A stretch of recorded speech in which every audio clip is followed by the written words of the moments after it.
Good evening and welcome, ladies and our audience, to KZN Top Business Women.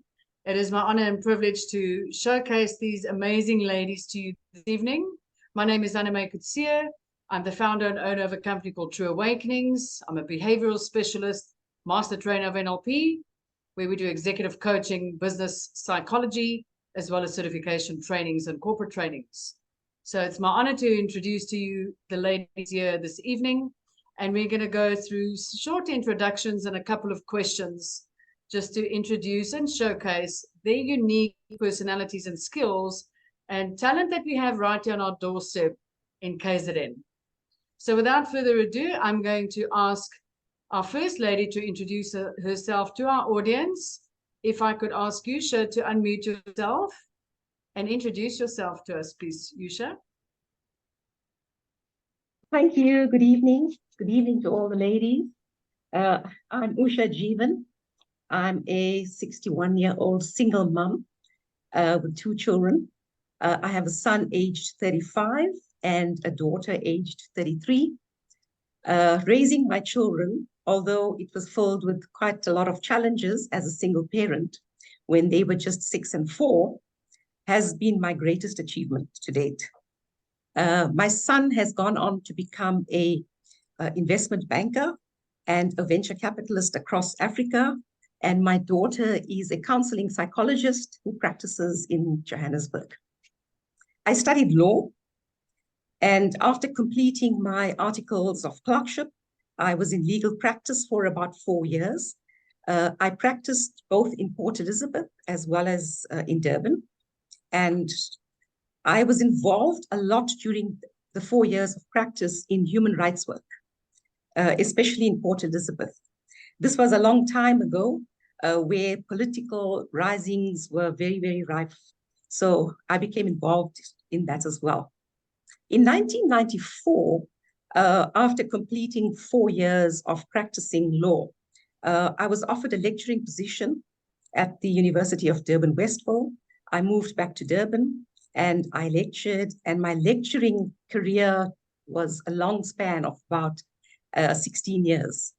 I lectured at UKZN and Howard College and on various subjects in law, my favorite of which was family law. I was always very passionate about that. I also obtained my master's degree in 1997. And during this time, I was also very involved in assisting women specifically. I was involved in mediations. I did divorce mediation courses as well as industrial mediation. And I was also involved in quite a few of the divorce cases that took place. And thereafter, an opportunity was presented to me around 2007, the end of 2006. I had taken a 1-year sabbatical leave from university to pursue a PhD in law. And when this opportunity came up, I was quite interested. So I went and joined the first meeting. And this was something that was very new in South Africa. And this is what we call BBBE verification, broad-based Black economic empowerment. And it fitted in very well with me because I was really always very passionate about transformation and also women's rights and uplifting women. So I decided to resign and to start this business with 3 other gentlemen. I was the only female. And by 2011 sometime, I became the managing director of BEE Score. Today, I am the sole shareholder and managing director of BEE Score, and we are a company which verifies BEE compliance of businesses nationally. Many of our clients are from Johannesburg and Durban, and I would like to say that my all-star Black female managed business has gone on to become a BEE verification partner of choice for many, many entities. We have a huge list of clients over the years, at least about 200 to 300. And we also audit clients from all walks of life, from all different industries. And we've audited multinationals, public entities, And what's interesting is that the very, very first client that we've had since 2007 is still a client as of today. So I think that's something that we're very proud of. That's amazing, Usha. That's awesome. Thank you so much for sharing that. That's quite the journey. And I love that you're passionate about transformation. I want to know, as a top businesswoman, how would you like to be remembered in your field by future generations of entrepreneurs? I think that it's going to be about the contribution that we have made as a company, apart from the fact that we women managed and 90% made up of Black women. But I think that the contributions that I have personally made together with my co-directors in the earlier years was this thing about educating people. People were not educated about BEE. So I myself spent a lot of time doing presentations both in Johannesburg and in Durban. I still continue to do that. And because I was an educator for so many years as well, I spend a lot of time educating people, in some cases at no charge as well. Because I think that people need to understand, and to understand the meaning, but not only the meaning, but the impact that transformation has for our country. As we all know, we have a huge unemployment rate as well. And as a small, medium-sized SME business, I think that SMEs are critical and they play a vital role in creating employment. And the reason I say that also is that creating employment falls under one of the elements on the BEE scorecard, where small businesses are encouraged to onboard and to take on new people and train them and employ them. So for me, the whole issue about employment and the unemployment and the fact that that's actually changing slowly, but surely. So I think that me as a person and my company as well as an organization are well recognized. We might be a small company, but we have a huge client base and we are recognized in the industry because I've also contributed quite a lot into the industry outside of my business. Might be a small business, but it sounds like you pack a big punch. So thank you very much for what you do in that field of transformation, because absolutely the unemployment rate is critical. And the more educated we are and the better we understand it, the more impact we can make together in turning that around for all of us in this country. Thank you so much for that. I'm going to ask Deashini to introduce herself to us. Did I get it right? Yes, you got it right. Fabulous. So even blondes can learn. Thank you so much. Introduce yourself to our audience and what it is that you do for Top Business Women. Good evening, Anneme and all you lovely ladies. My name is Deashini Moonsamy, and I'm the Director of Hydrotool Industrial Solutions based in Port Shepstone. I have been in industry for 28 years. My journey began in 1995 in the transport sector. In 2009, we took a bold step and opened Hydrotool Industrial Solutions.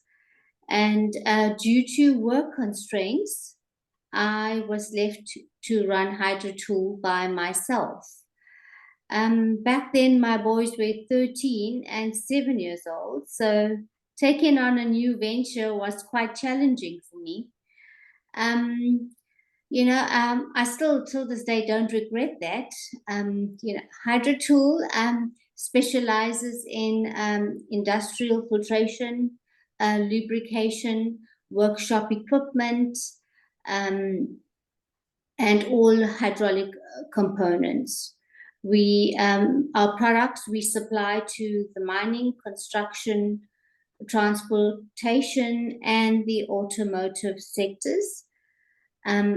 Besides the industry, we are deeply involved in the TVET colleges and trade schools where we supply workshop equipment so that they could use that to incorporate in their curriculum syllabus. And once they complete their theoretical syllabus, we provide apprenticeship programs, and these programs offer hands-on and practical knowledge. We've also been successful in doing other programs. We also do driver training programs where we teach people how to drive long distance and heavy duty vehicles. I did my first driver training lesson in 1996. So yes, it is achievable. Women can drive, and you know, we just have to put ourselves out there and be brave enough to do it. In addition to owning Hydrotool, we also own Morgan's Transport, and Morgan's Transport actually transports specialized products. We also have Caliper Engineering, and they sell brake calipers and refurbished calipers. We run our in-house workshops. We have an industrial wheel alignment company where we do wheel alignment for heavy-duty vehicles. We also have T-tires, and where we supply tires to the automotive and off-road vehicle equipment. I really enjoy being in industry. It's very intense. It's very challenging. It's not monotonous. And every day you go to work having a problem or a very unusual problem to solve. So that's me. My Thank motto, you for sharing that. my motto in my industry, what I preach to my staff is think fast and work smart. And I always tell them, build and learn quickly so that it avoids me wasting and spending time on costly maintenance and costly mistakes. So that's me. Fabulous. Thank you so much. Yeah, you certainly sound like it. That is an industry that keeps you on your toes and out of mischief because it keeps you busy. I'm more curious about, you know, when you took on this challenge with your kids being at the ages that they were. I think you said 13 and 7 at the time.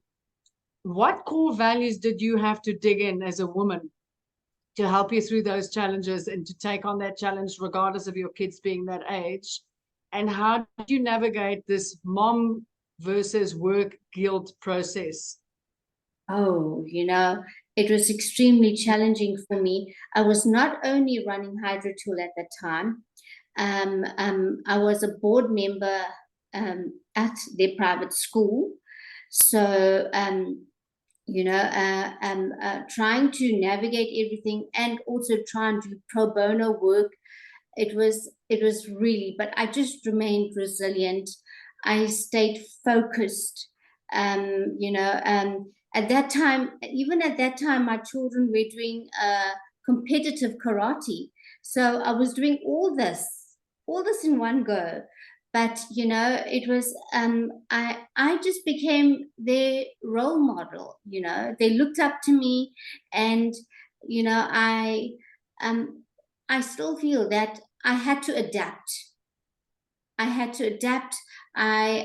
found by me focusing on different aspects, I had to become very resilient, and it took a lot of time off me. But living in Port Shepstone, you know, it's such a small town. You have to get yourself actively involved and be actively involved so that, you know, you don't miss I came from Durban. So you don't actually miss what's really going on in Durban. Yes, so I would say, yes, that's it.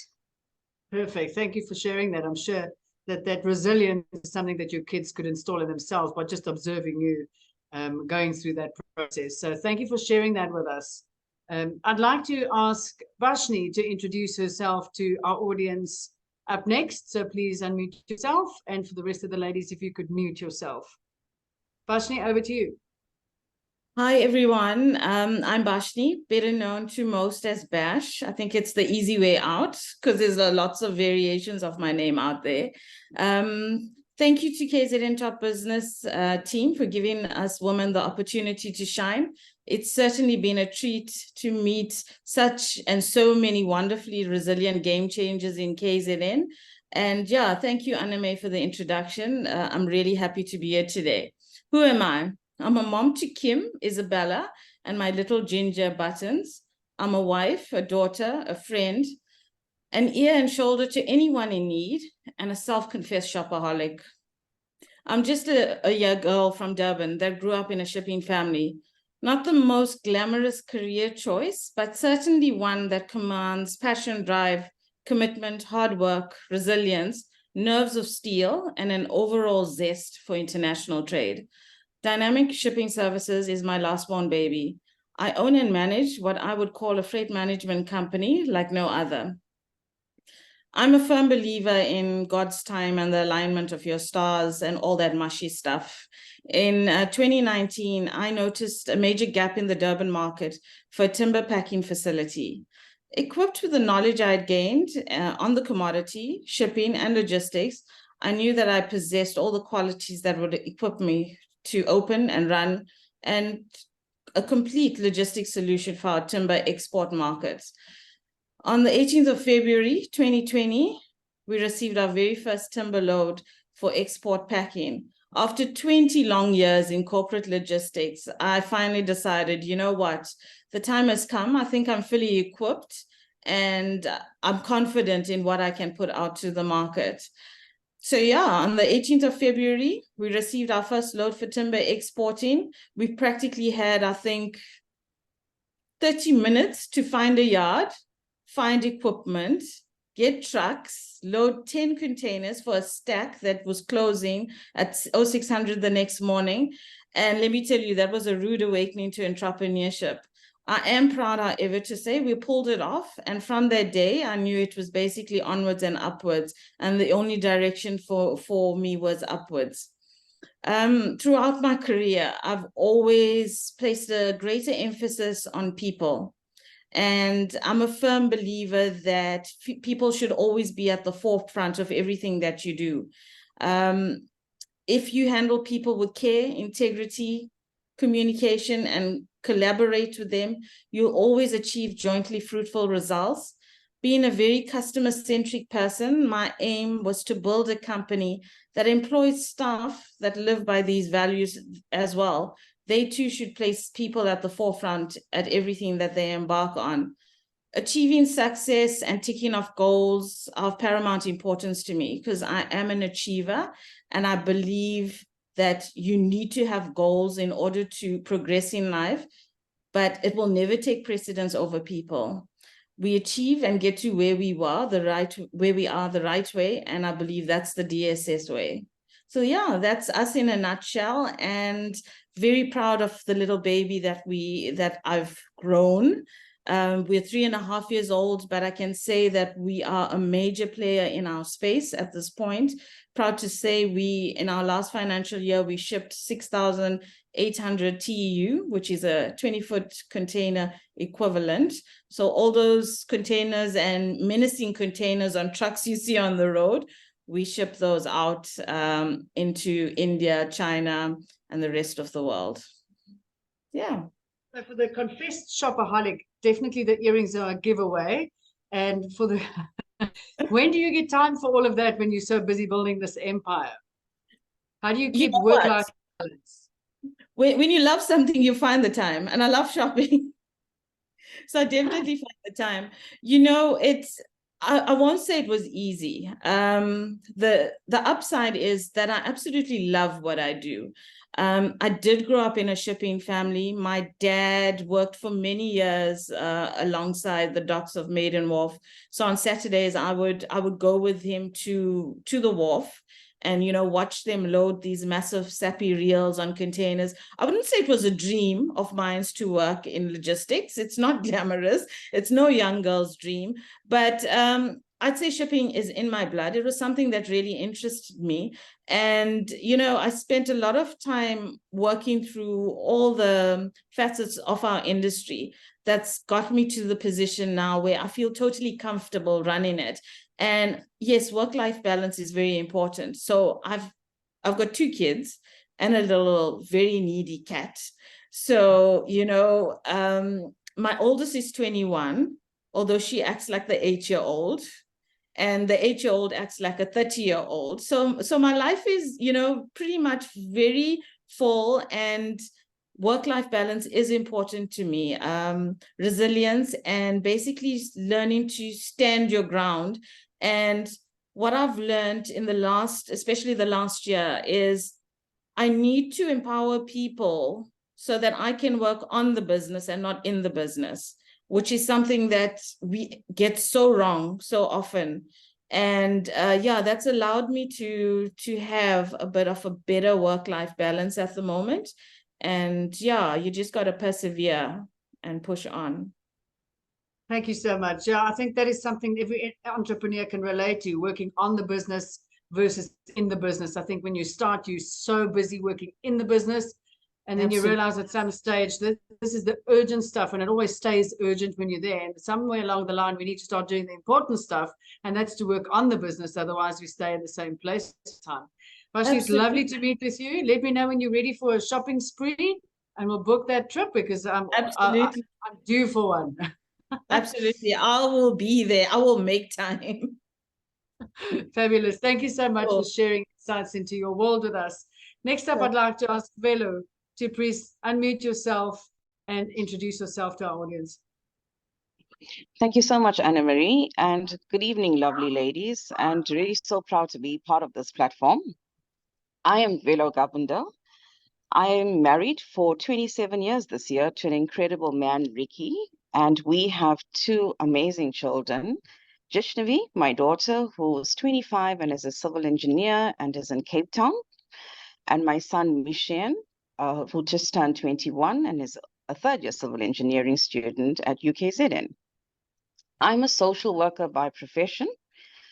Before actually stepping into the entrepreneurial world, I served in the nonprofit sector for 15 years, where I worked with the elderly and with vulnerable and orphan children, and I was director of a children's home for 8 years. And then I went into academics and lectured for 8 years at the University of KwaZulu-Natal and UNISA. I presently wear 2 hats. I am an individual and family therapist and the marketing and HR executive for my husband's business, which is JRV Spares, which is a construction spares company, and we have just celebrated our 20 years in business. I started my own practice, private practice, 2 years ago because of a life-changing experience. So 6 years ago, while I was lecturing at UKZN, and just received my ethical clearance to commence with my PhD, which was in 2017, I was diagnosed with a brain tumor and underwent 2 head operations, and faced post-operative complications, which included facial nerve damages, loss of speech, loss of vision in one eye, and short-term memory loss. After 1.5 years of rehabilitation, I believed God had given me a second chance of life for a reason. And that is when I decided to open up my own private practice, where I specialize in offering counseling to those diagnosed with critical illness or undergoing any types of trauma.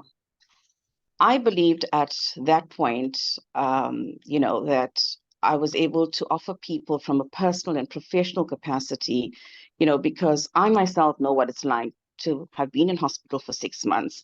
I know what it's like to have your hair shaven all off. I know what it's like to walk away without even having to clear your office desk and never returning back to work. Furthermore, because of my academic background, I also offer support to students as well as their parents. What I found was when I was at UKZN, we found that the highest failure rate in first years was because students battle with the transition from school to university. So I work a lot with students and parents in trying to prepare them as well. I also offer training programs to women on how to attain financial stability and good governance, as I believe that knowledge and skills are invaluable assets. And I encourage young women to seize every opportunity and pursue their goals with unwavering determination.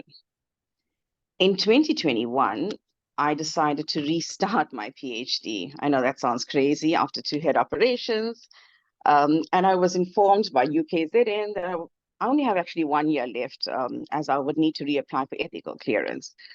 So my supervisor looked at my research and immediately said, impossible, with all that I did in 2017, everything's outdated and I will need to restart from scratch. And I looked at it and I remember saying to my husband and to the children, give me this year. It was actually in 2021. And I said, give me this year for myself. And, between trying to balance the practice, working the business, maintaining the household with Deashini in her final year and my son in matric, I actually took it on again. Heart, sweat, and tears, literally tears, with all my medical challenges, through a lot of dedication, commitment, and resilience, I was able to finally complete the PhD journey. 10 chapters in 1.5 years, yes, and graduated in May this year. It really surely was a moment of glory. I'm still very passionate about the NGO sector, and together with JRB Spares, we continue to support various NGOs, and I'm very involved with the autistic community. I'm also currently the chairperson of the largest NGO in KZN, the Ubuntu Community Chest, where we allocate funds to over 105 nonprofit organizations.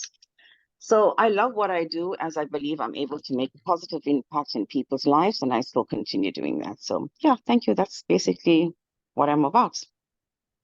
Yeah, you make it sound like you're saying, oh, that's just me, but that's a No. lot. That's amazing. Well done. Congratulations on completing your PhD.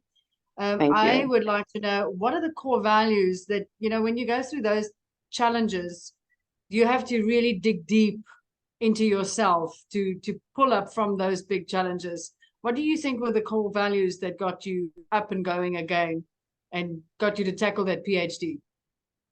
I think it comes back to what is your passion for life. You look at your life and what it is that you want, because you have to reassess. It comes back to you as an individual. And at that point, at 51 years, you ask yourself, do you really need this? And that was the question from everybody else. Why do you want this? You're not going to go back into academics. You don't want to do research. It was very personal at that point. Yes, the doctor title does sound nice, I'm going to admit. But again, and then it shows a lot of, endurance and it's about empowerment. And for me, it was about, and I think with the practice as well, I think it was at that point, I wanted to bring that out as well, in terms of how you can go about empowering people as well. And I think it was taking all that together and bringing that out. Yeah. Thank you. And so what do you believe some qualities are that successful businesswomen should embody in today's business world? Hard work, plan, hard work, never give up. The reality is that there will always be challenges. That is the true nature. There will always be challenges, grit, but we have to take it on. We have to be bold. We have to find ways. And I think if we plan strategically, I recently listening to so much, one of the things that I do is working with women in terms of the digital technology. So much has come along. And I think if we use what is currently in and we network accordingly, we'll be able to achieve so much more. And ask for help. Ask for help. One thing I found is throughout my journey as well, academically as well as my practice, is that I had an academic mentor that if it wasn't for that, I would never have reached the milestone that I did, because I had somebody that whenever I was in doubt, I was able to call, I was able to say, please assist with this, please can you read, please can you give feedback. So my thing to anyone out there, no matter how much of money you have, no matter how educated you may have, no matter how old you are, ask for help. It will make such a difference in your life. Yeah. Great advice. Thank you so much. And thank you for sharing your journey. And we wish you well in your future endeavors, because you sound like you are only getting warmed up and nowhere near slowly. Planning for retirement. Thank you so much. All right, next up, I'd like to ask Meshika to introduce yourself to our audience, please. Meshika, if you could unmute yourself and put your video on. Good evening, ladies. My name is Nosihle. Looking beautiful. I love your earring, Ash. Yes, my name is Nosihle Dlamini, a mother of... Nosihle, sorry, I'm going to stop you there. Ask for Meshika. Oh, okay. My apologies. Sorry about that. Thank you, Anneme. Good evening, ladies. My name is Meshika David, and I come from corporate background initially. I've been 12 years in corporate, and at some point I decided to join my husband, who is currently my business partner, in the franchising industry. And from there, I developed an absolute passion for the industry itself. And we grew our network, and I facilitated the growth in the network as well, from 1 store to 12 stores in that. Over the past 4 years, and I think a lot of people would understand that the landscape and the arena of business has just been difficult. We went from COVID, being in KZN, from COVID into civil unrest, from civil unrest into floods. This year, because eThekwini was now exempt last year from the load shedding, we've been hit up to level 8 load shedding as well. So that has been a significant journey. And whilst we learn to embrace the challenges in that, we've also achieved a few victories in there.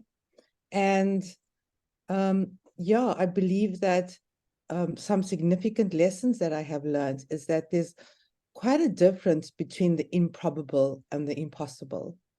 And oftentimes we may look at a challenge and think impossible, not understanding that it actually probably is improbable.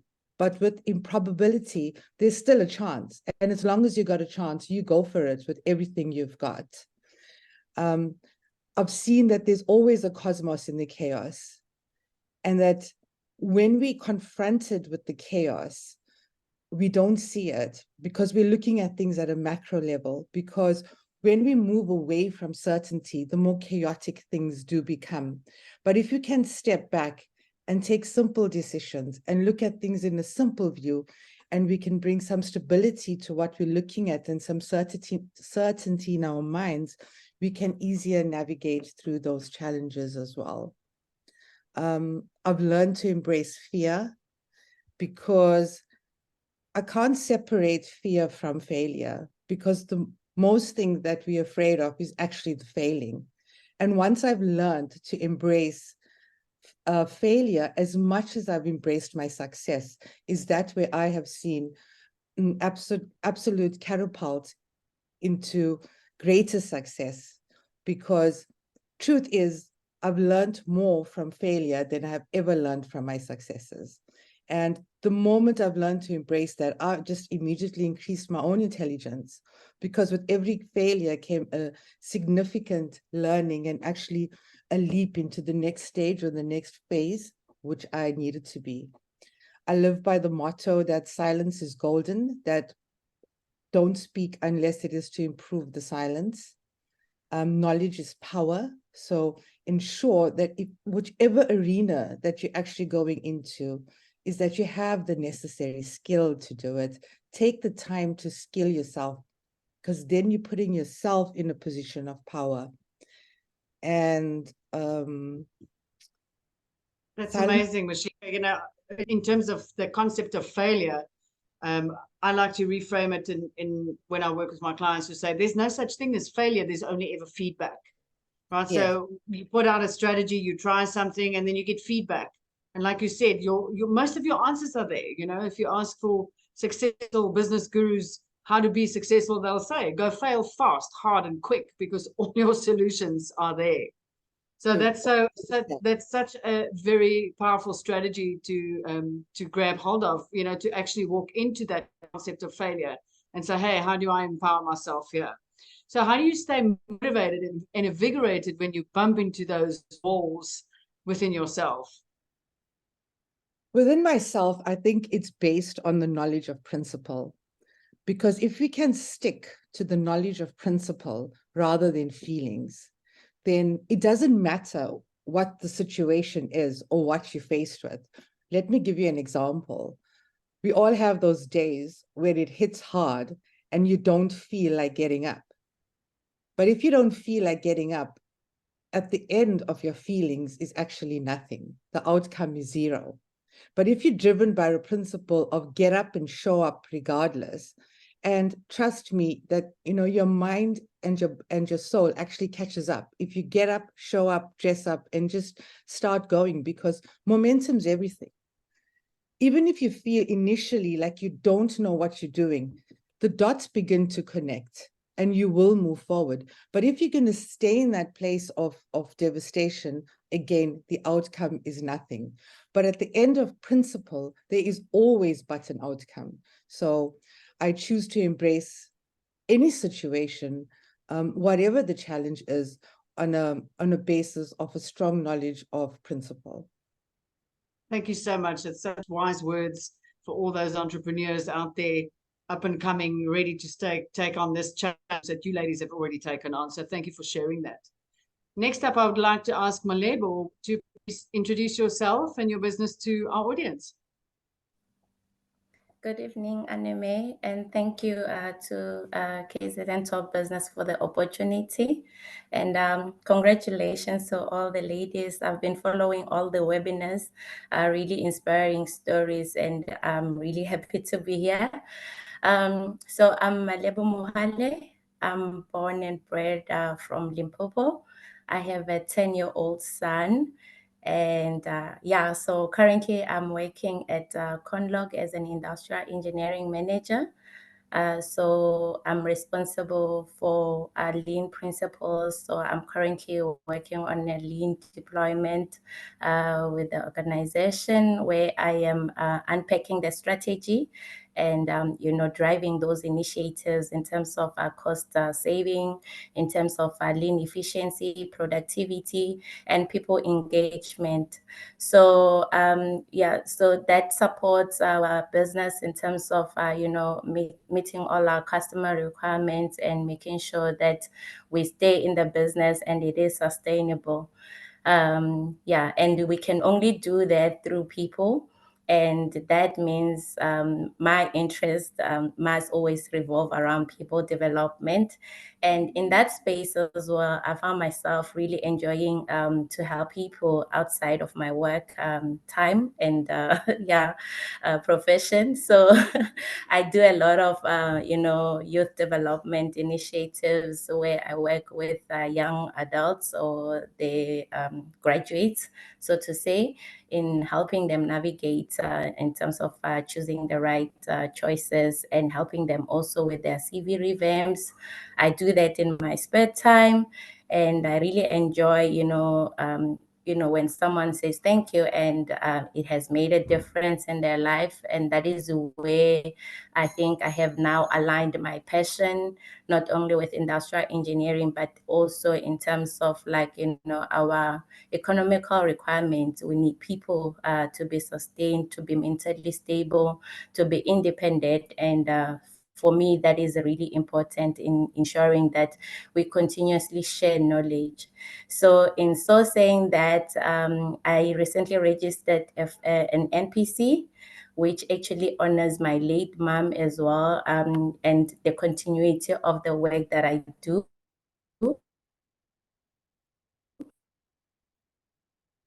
The combination.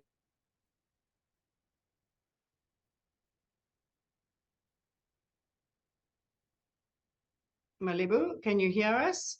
Your screen is frozen. Combination of our names, focal point, and for have a self-realization and be able, yeah, in a nutshell, that's who I am. And yeah, I'm really excited about this journey and the opportunity to be here. Thank you so much. I wanted to ask you, you're so passionate about helping others and inspiring them and empowering them. How do you reinvent yourself in a constantly evolving business world? Sure. So yeah, I think to answer that, my choices of what I studied as well speaks volume, because I started as an industrial engineer. I studied that in an MMU, and then I continued to learn project management. And in 2014, I started my Lean Six Sigma journey. And I'm currently, so in 2020, then I did my black belt, and now I'm currently doing my master black belt. Also, I got a scholarship where I'm studying Master of International Management, specializing in big data. So I'm currently doing these 2 master courses, and I don't know how I'm doing it, but I think that is what makes me different in terms of I'm always curious. I always enjoy learning, and I attend a lot of workshops or engagements so that I can network and learn from other people. So in so doing, it helps me to actually empower other people, because there's always a flow of knowledge and understanding, and meeting different people in the industry actually triggers different things in your brain that you're like, oh, I didn't know about that, and then you become more curious and you want to learn more. So that is how I actually stay afloat in terms of making sure that I keep the knowledge live, and I evolve with the time, and I learn from other people. That is for me very important. Well done. Thank you so much, and good luck to anyone that bumps into you while you're doing your black belt. So next up, I'd like to ask Kashnee to introduce. Kashnee, can you please introduce yourself to the panel of ladies here and to our audience listening? Good evening, everyone. My name is Kashnee Sewnarain. I am a wife, a daughter, the best sister, and an incredible aunt. I also have a passion or a love for dogs. So I have 3 beautiful dogs, and they sort of take up most of my life or personal time. I'm a qualified chartered accountant. I have just under 19 years worth of experience in public sector, being government. It's been quite an exciting journey. From the first day that I started my articles, I was exposed to public sector and I fell in love with it. So I really do have a passion for for government, and to be able to make a difference to government. I'm passionate about training and knowledge empowerment. And every day that I wake up, it's a journey in terms of how we can make our clients do better. Having worked in both provincial and local government level, around this time in 2018, I made the decision that I would like to establish my own business, where the business is called Inspired Financial Management Solutions. And by its very name, it's to inspire our government officials to do better, and better financial management, better service delivery to our communities, better budgeting, and just all around audit improvements and making that journey much better to help them. So I resigned, I took a leap of faith, and I opened my own business, which I thought was going to be just me. And I really did think that I would be more like a freelance consultant, etc. But the journey in the last 5 years has been completely incredible.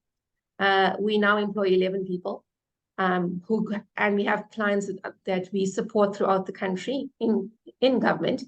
And we help them grow, we help them train. We've trained over 400 officials as a company officially, to do better and to be able to prepare recons, budgeting, accounting, financial management, and actually improving audit opinions and all around, turn around the entire financial management and service delivery impact to our communities. Of the 11 people we have, 8 of them are female, which I'm particularly proud of, that we're able to promote that and encourage people, young ladies, to actually pursue their career. A chartered accountancy career was never my choice.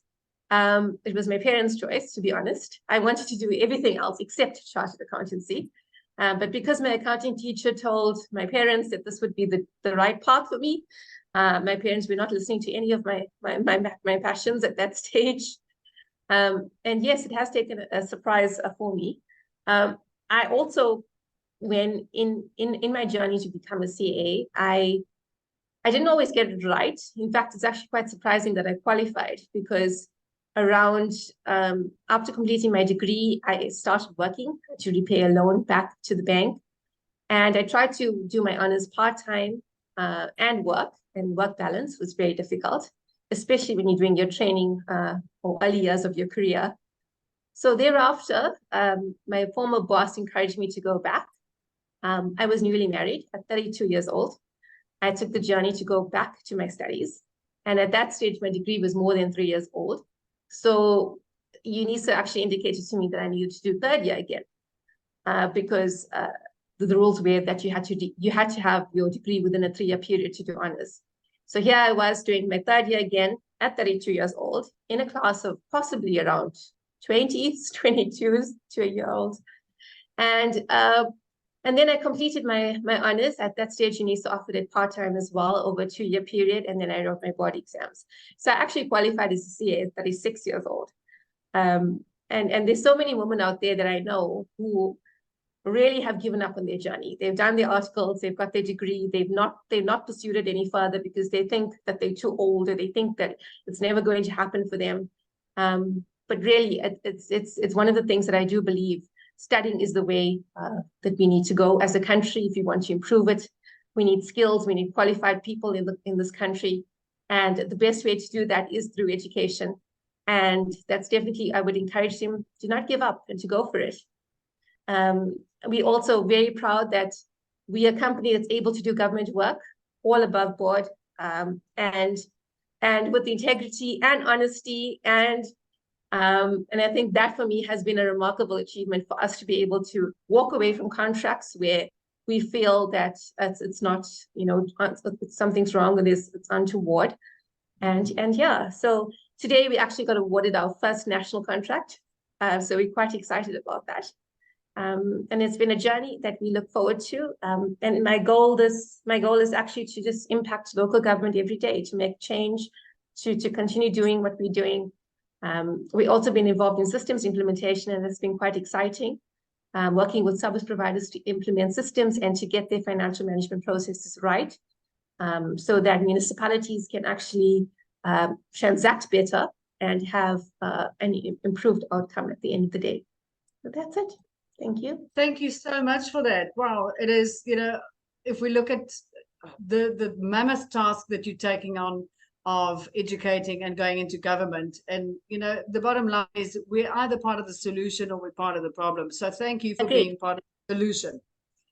And that's so what I want to ask you, because I had a couple of ideas of asking you questions and you've pretty much answered them in your introduction. So I want to ask you, how do you navigate risk? And what is one of the biggest risks that you've taken that's paid off beautifully for you?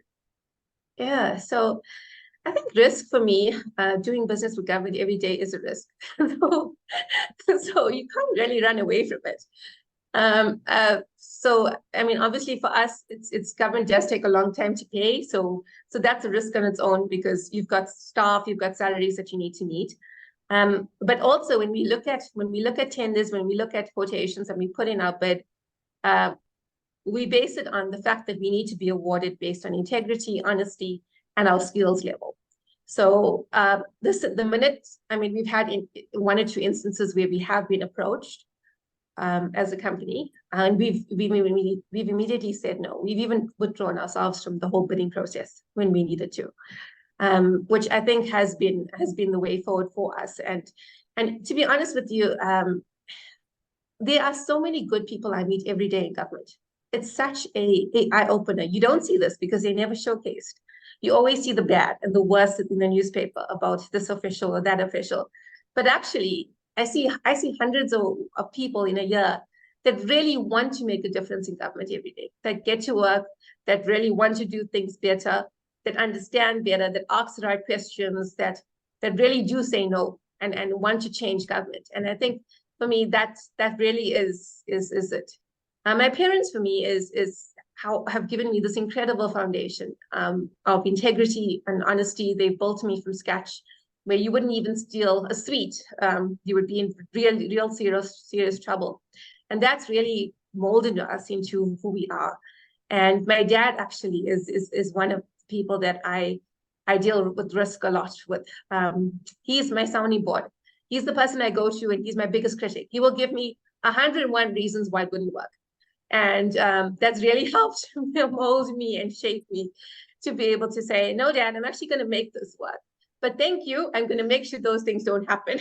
So that's amazing. So So, yeah, that's amazing. You are part of the change that we need to see in the world. So thank you for your contribution there and your commitment. We appreciate that, and for your introduction. Next up, I'm going to ask Zama, will you please introduce yourself to our audience? Yes, absolutely. Can you hear me fine? Yes. Okay, great. I am Zama Khanyile. By qualification, I am a chemical engineer, a product of UKZN Howard College. I am currently the research and development manager for one of the leading textile or technical textile manufacturers in South Africa. And what we do is offer products and solutions to protect and improve the quality of life. So this will include things like filter material that will stop certain pollutants from industry from getting into our environment, our atmosphere. It'll include medical products, safety shoe linings, workwear or protective workwear, and the likes. My role in the company, which I've worked for 11 years now, by the way, I've never worked anywhere else.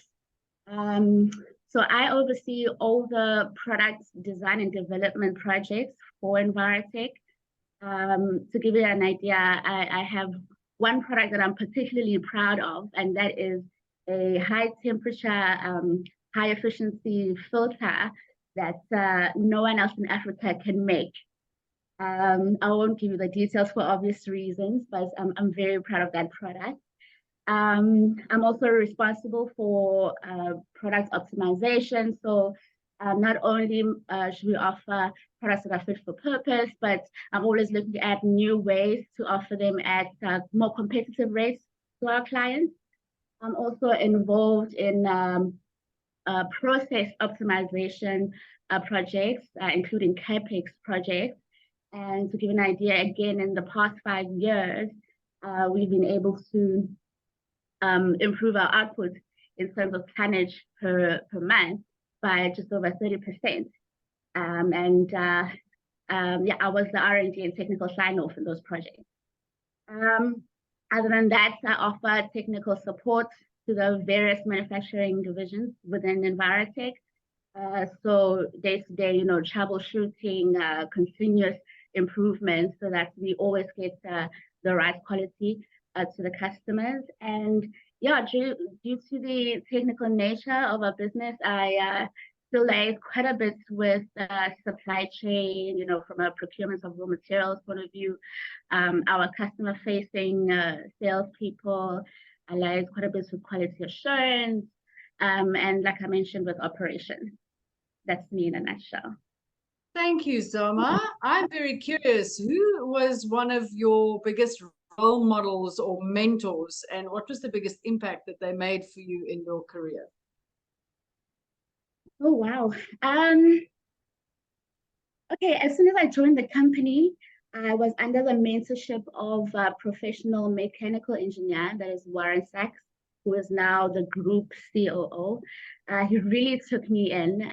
He exposed me to a lot of the engineering projects that were going on, not only within Envirotech, but the other bio group divisions as well. So I got a lot of exposure, not just with technical textiles, but engineering projects, electrical projects, anything engineering related, I got some exposure to.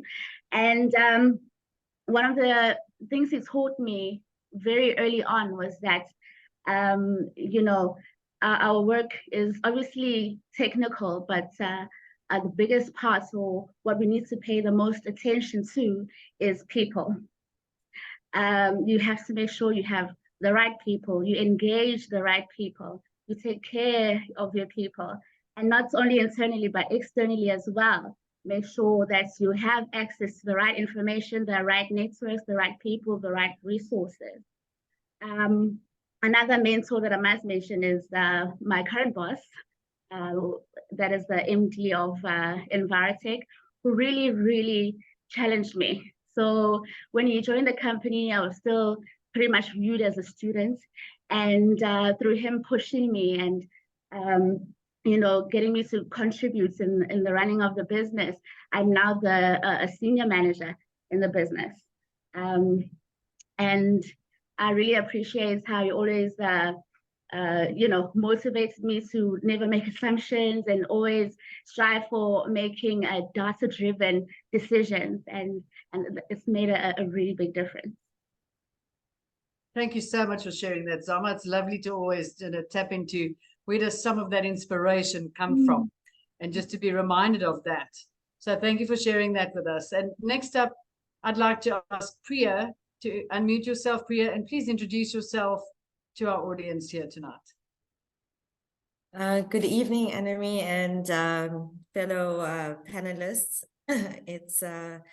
It's quite inspiring listening to everyone's stories and their journeys, and it's great to know that there are that many women out there who are doing great things.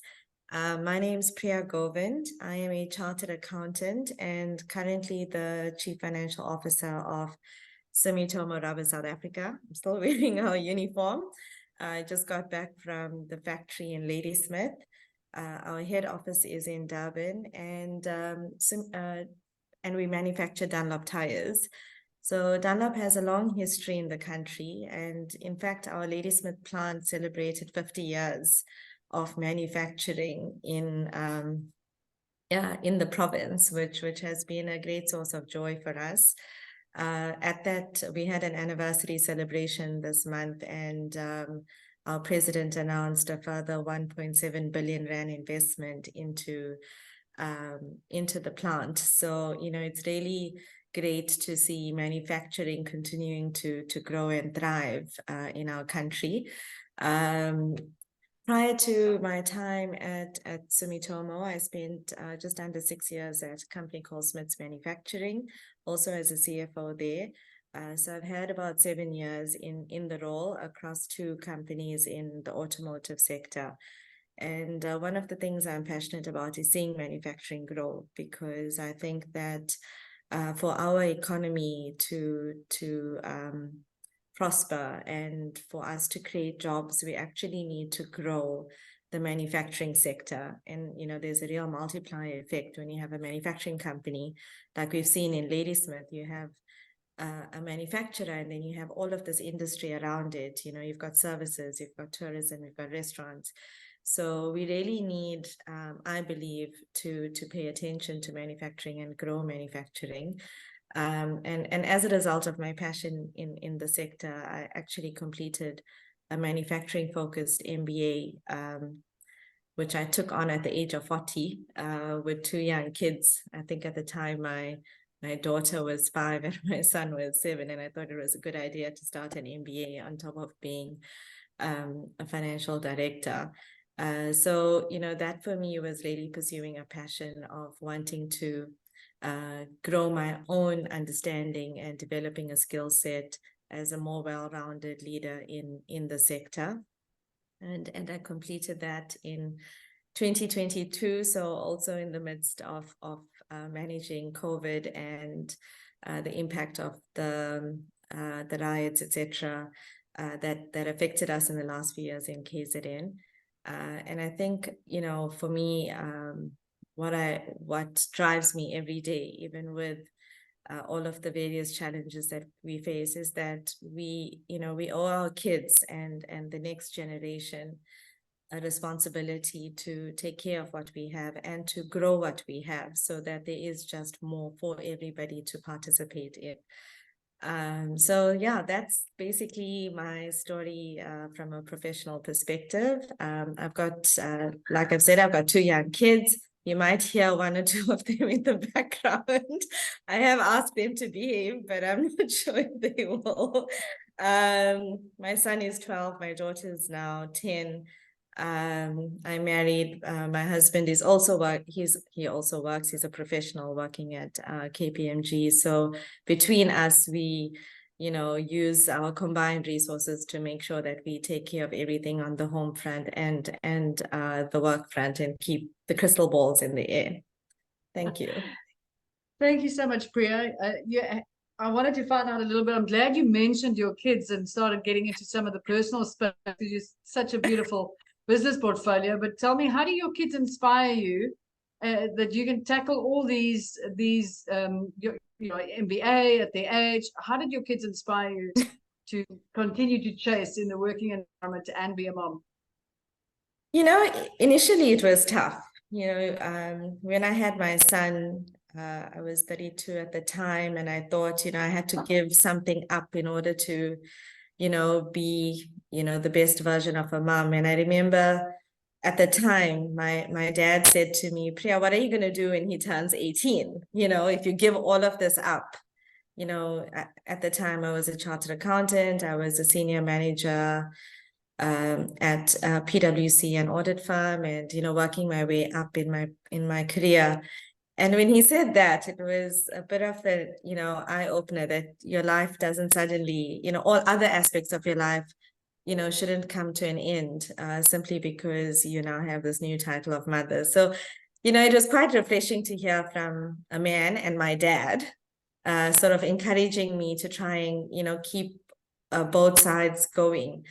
And, initially it was more just trying to stay afloat. And then as they started growing and I started seeing the type of children they were becoming, confident and questioning and curious and, still loving and caring. And I could see that, me being a working mom was not doing any damage, sometimes society can create this perception that if you're not at home 24/7, like you're going to do something really bad to your children.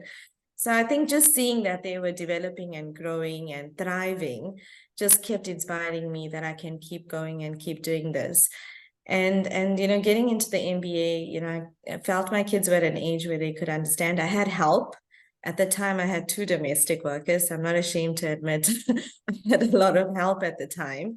And still having the support of my parents, my husband, my friends, people who just encouraged me to keep going, even when I did want to give up, which I did initially when I took the MBA on. I thought I could do it. And then when I had a confidence crisis, I needed to recharge. And I remember my parents saying, we'll be here, whatever you need, we'll support you. And just knowing that they were there. So, now that they are older, I can see that they've got pride in their mother.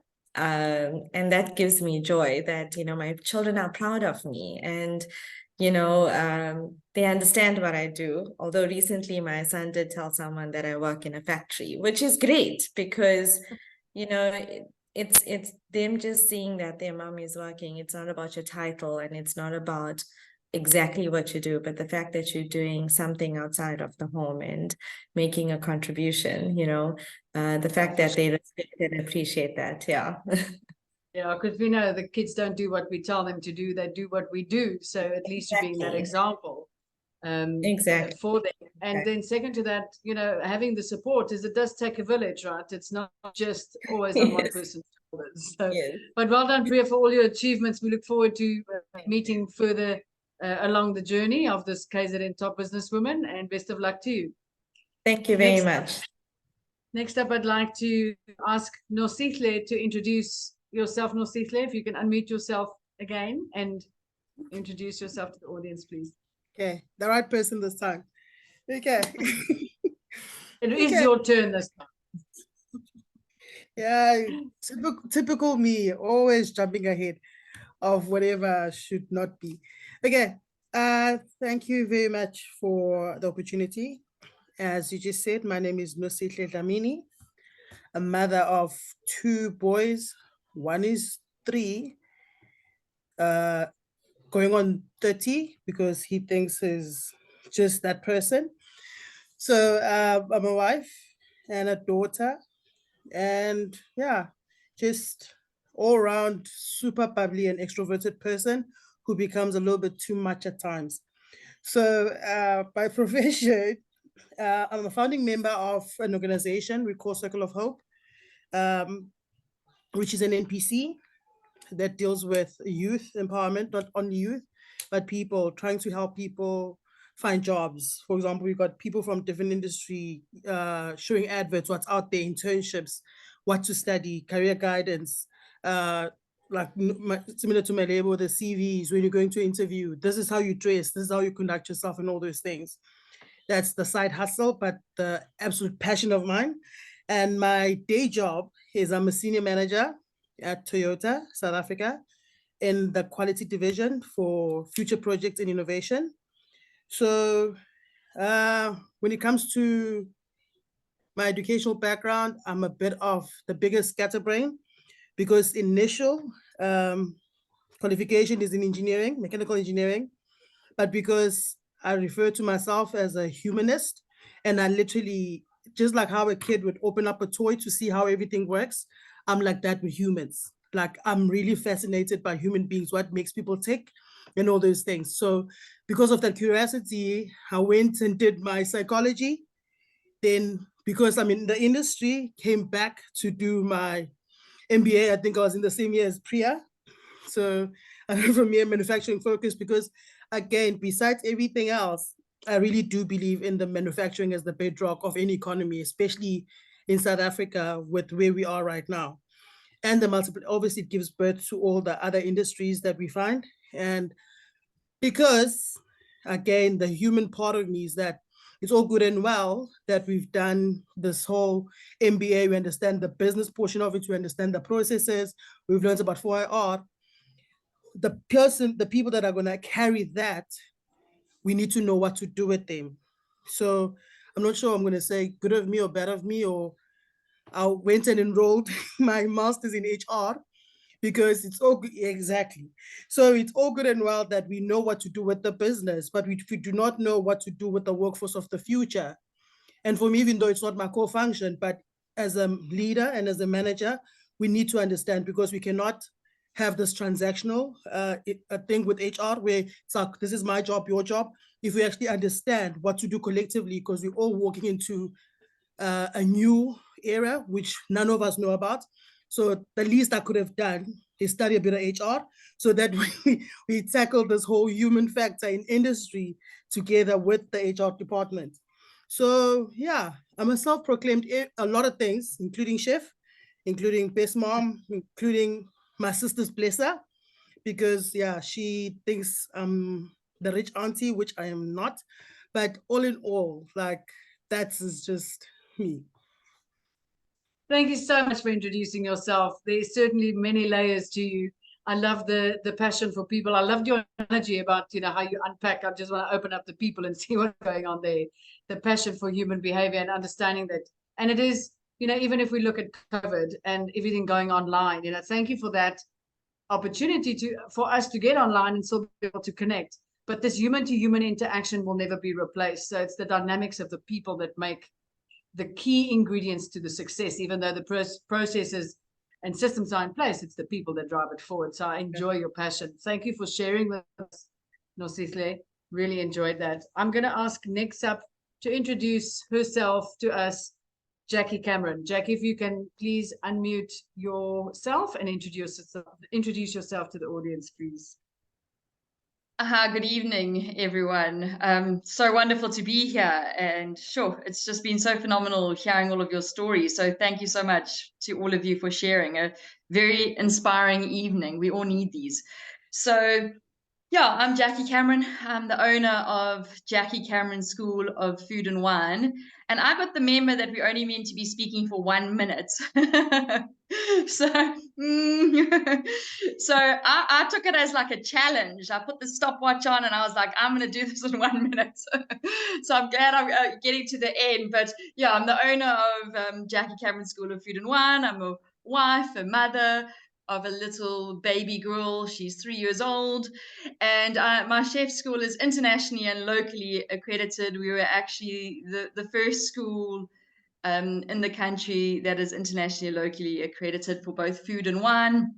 When I opened, now next year, I'm going into my 10th year of having my school, which is just crazy, crazy.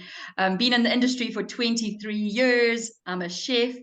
I have traveled overseas, I would say like 30 times, over 30 times for been invited, different foodie events, different South African celebrations. Like I always say, at home, everything's happened around the dining room, kitchen table, but definitely lots of celebrations around the world. I've only paid for one ticket, I think it is, since I've been going over. So everything for me is about relationships, is about friendships. It's about one thing leading into another thing, leading into another thing.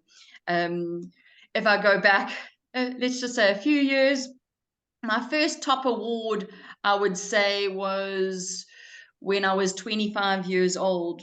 And this really did open a hell of a lot of doors for me. And I just say to my students, because we were speaking about, somebody was mentioning earlier about ages. I've got students that are 17 years old, and my oldest student is 55, or has been 55 years old. I'm actually having a discussion with a gentleman next year, and he's in his 70s to come online. So you're never too old to start studying. And I say to my students that are between kind of the 20s to the 30s, definitely for me, are the most important years for grounding in the world of work and business. That's been my journey. And often people say, well, why a chef school? And I got to a point of just serving beautiful plates of food was great. It was lovely to serve a beautiful plate of food. But I feel that what got me up in the mornings, what excited me, just kept me, pushing on and getting excited about every day was my staff at that period, was seeing their upliftment, seeing their development, seeing their growth. And that really is what excited me, hence opening my school. And so for me, it's no longer about me winning the awards. It's no longer about any of that. It's about my students going out into the world. I 100% guarantee my students a job. I think I'm the only institution worldwide that does that after the course, after the 18-month course or the 3-year course. 100% I'll find my students a job.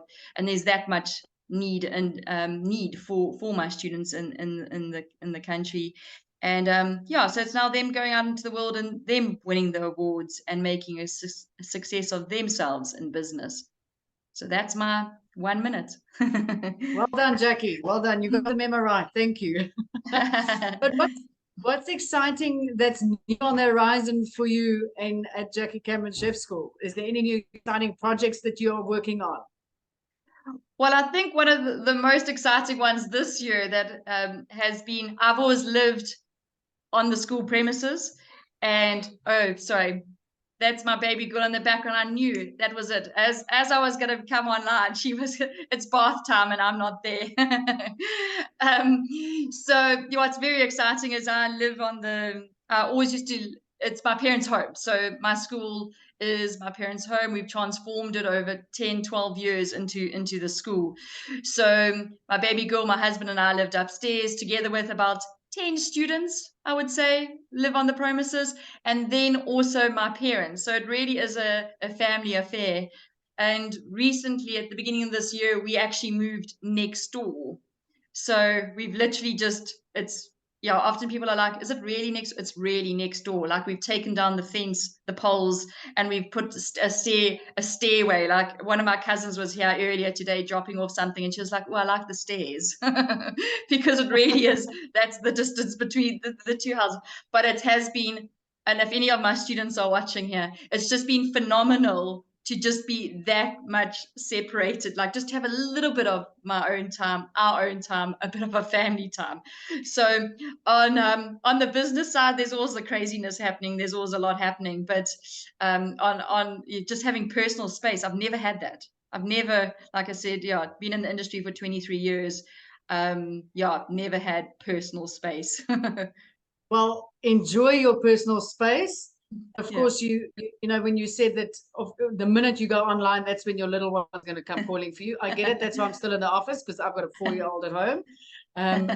So I appreciate that. So we're going to let you go so that you can attend to her. And then last but certainly not the least, I would love to ask Captain Londy to introduce herself to our audience and a little bit more about you. Over to you, Captain Londy.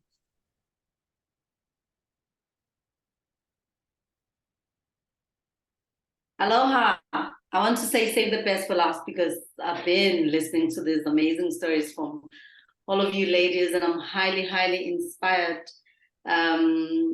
humbled to say the least, because truly, truly, it's an honor. I am Londy Ngcobo. Some may call me the Black Mermaid. Some call me Captain Londy. I'm a ship navigational officer by profession. I drive ships.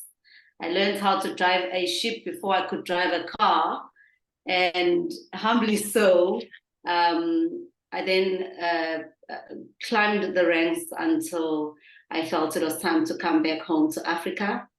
So I came back to Africa and landed the title Africa's first female dredge master. And yes, you can clap. Thank you. But I think just to unpack a little bit of my story is just, you know, a humble township girl wanting to chase a dream. And interestingly, it was because I'm a Pisces, and I said I wanted something unique, and I was only 15 when I decided I'm going to embark on a journey to captain a ship one day.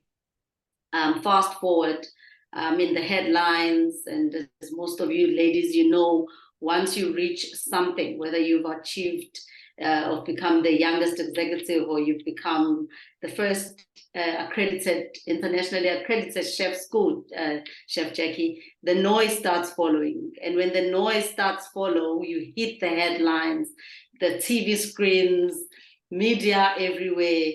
And then you start to question, what do I have to say? It's just my story. And I think that's when I started to embrace actually being the Black Mermaid for the younger ones. And when it came, just hitting these big stages, telling my story, your TED Talk, your Forbes Women Africa, and just international awards that were just coming through, a girl came to me and said, Sis Londy, thank you for making it visible. That's when I realized I have work to do. And it just came as purely as that, in that I need to start listening to the dissatisfaction so that when I continue to be called in these big platforms, I have a solid message, and it is that of impact. I then decided I had planned that I would have a child before age 30, and decided I'm gonna leave the ships. I was 29 then, and I had started working on ships at age 18. So when I left, I decided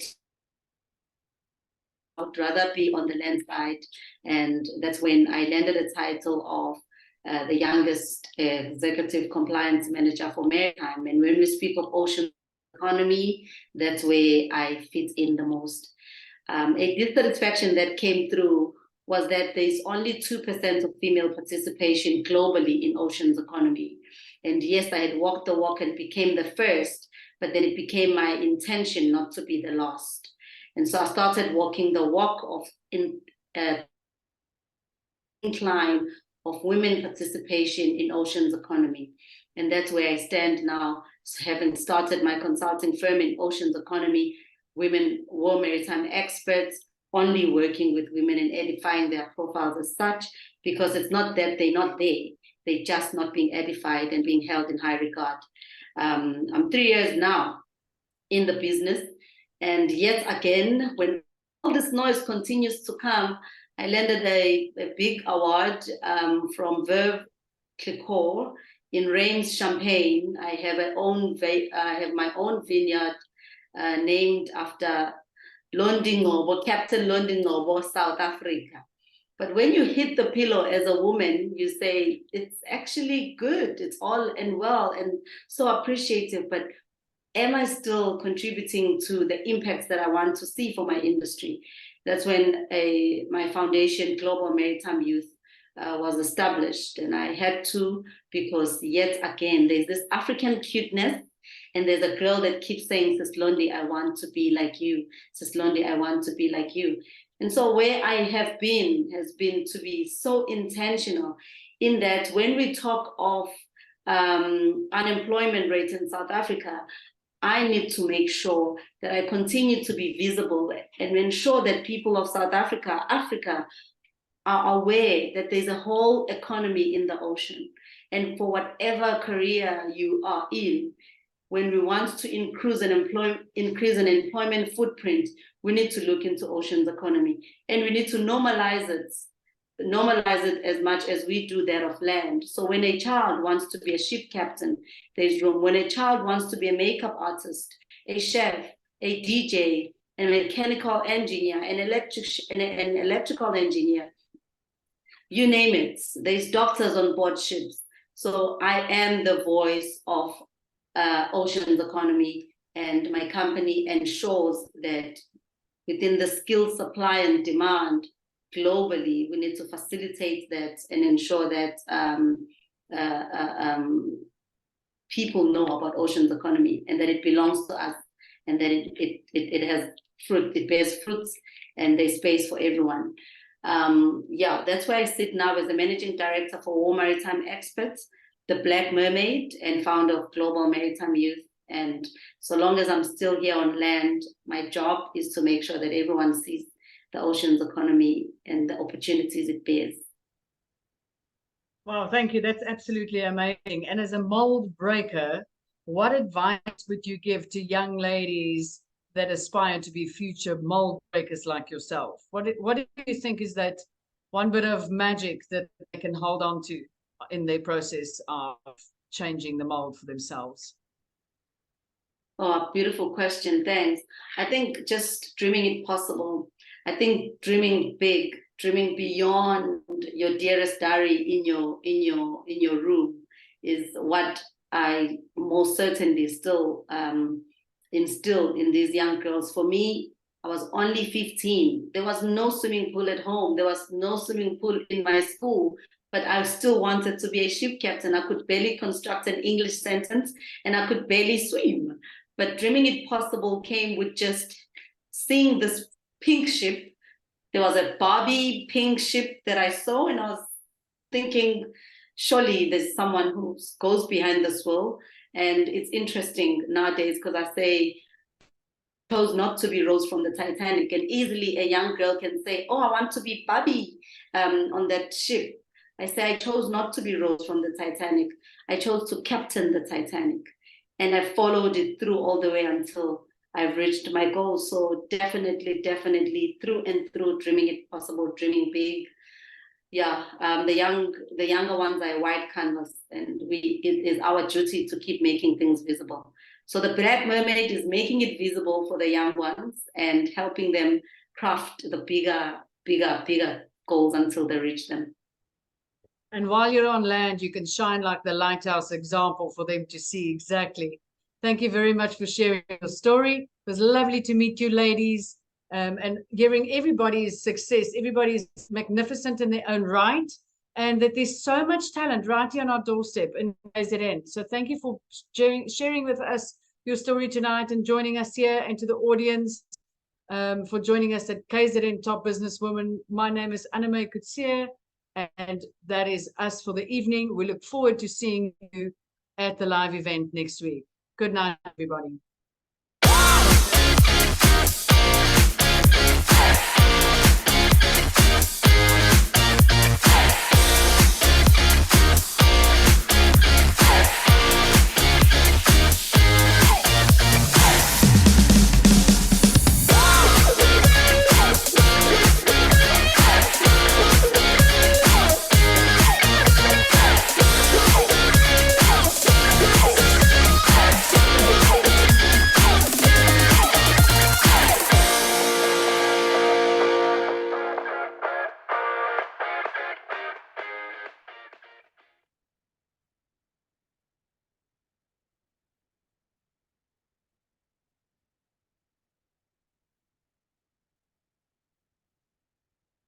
Yeah.